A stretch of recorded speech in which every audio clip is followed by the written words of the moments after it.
Just because you're building your life doesn't mean that you have to isolate yourself to the point that you stop talking to people completely. The mistake a lot of people make, myself included, is that when I first started all of this, my first thought about how this thing is supposed to be like is just me locking myself in my room and putting in the hours, studying, working, analyzing, and just repeat the entire process. But what happened afterwards was that when I entered social situations, when I had to enter interactions, I collapsed. Like literally collapsed to the point where I start stuttering and things like that. Because I wasn't working the simple muscle of speaking. I was so focused on getting better in life that I completely neglected the most important part of being a human being, socializing. And the things that I stood for, the things that I lived for, the values that I had, the perspective on life that I had, all lost because I wasn't socializing enough, which prevented which prevented me from carrying myself properly. And it's because of not socializing.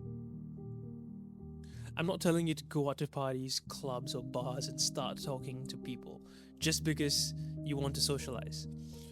But what I've started doing, well, it's been a year since I've doing this, is to maximize the time outside of my room. So I'm still studying, I'm still a student.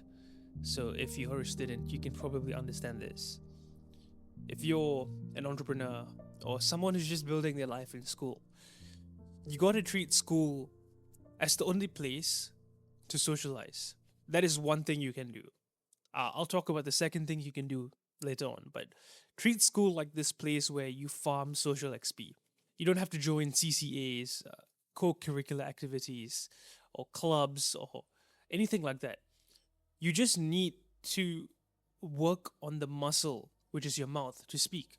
I know, especially in this journey when you're building your life, you see things very differently. You see the people around you who are simply average and doing the same thing, and it makes you avoid these people. It's natural. But what that feeling turns into later on is hate and disgust. And when you start carrying all this weight on you, it shows. So that's something that I've been starting to let go. Just because people don't share what I live by or align with doesn't mean I have to treat them like they are nothing. They're still humans, but they just don't see clearly. So the fix I made was to start talking to everyone, not just my classmates, but people that walk around the hallways, the social workers in school, girls. It's these simple things that I do to work on my social muscle. So the second thing you can do is something that I'm doing as well, that I think everyone should do, is to take things to the next level. So instead of just talking to people in school, and this is for the non-school goers, make full use of your time outside of your room till the point that you just start talking to randoms. It's not about the conversation itself, but can you open your mouth first? Can you spark that interaction first? Can you acknowledge that person first? It's these simple micro actions that train your social muscle. And the more you do this, you'll realize that you are building something else while building your life at the same time. Because this social muscle is so important.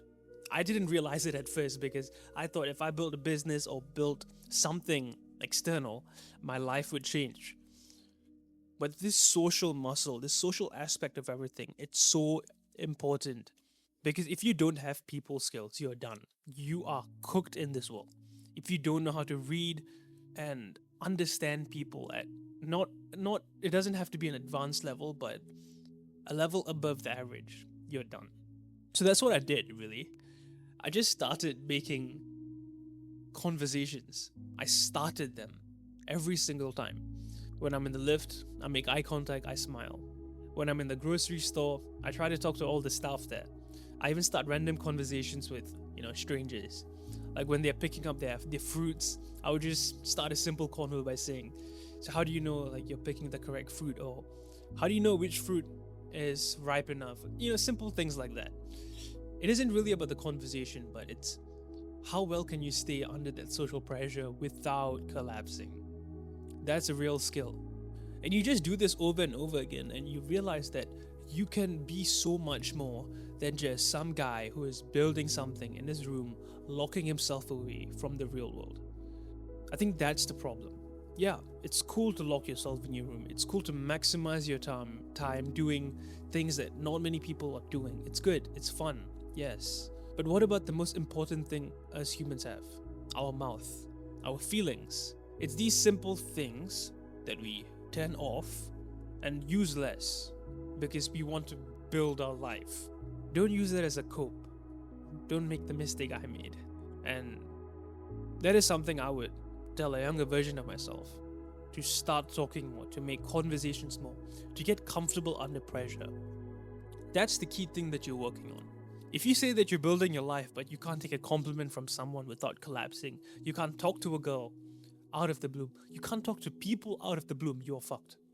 In business, in life, whatever that you're doing, you need to have a social muscle.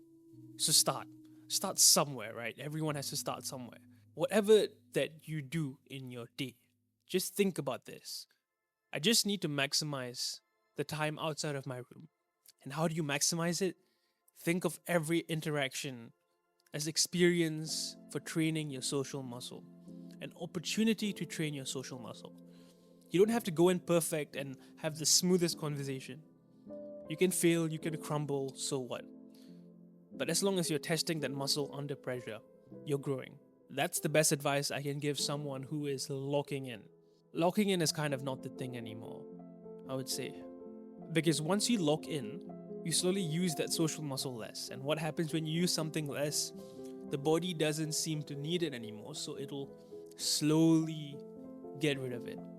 And you'll just be this kid in your mom's basement building a 7-8 figure business, but no real social skills. Because that one skill takes you everywhere in life. It helps you make friends, make business ventures together with other entrepreneurs, who knows? But it's really that one skill. Don't use self-improvement as an excuse to isolate yourself, because isolation is the most dangerous thing. For now, even if you are starting out and you have all this perspective, this ambition, you don't have to find the right people, because eventually once you get through this journey, this hard part, the right people will eventually rise up to you without you even realizing. So for now, just train it. Just step into conversations, just start something, talk to people. And you won't even know that you're even talking to them, because you get so used to it and it won't even feel like it's happening. And once that happens, man, you're good to go, really. So you're building your life, and you're building something that a few actually build. And that building happens unconsciously. So yeah, that's the best advice I can give someone who is locking in. So yeah, thanks for watching, and I will see you in the next one. Ciao.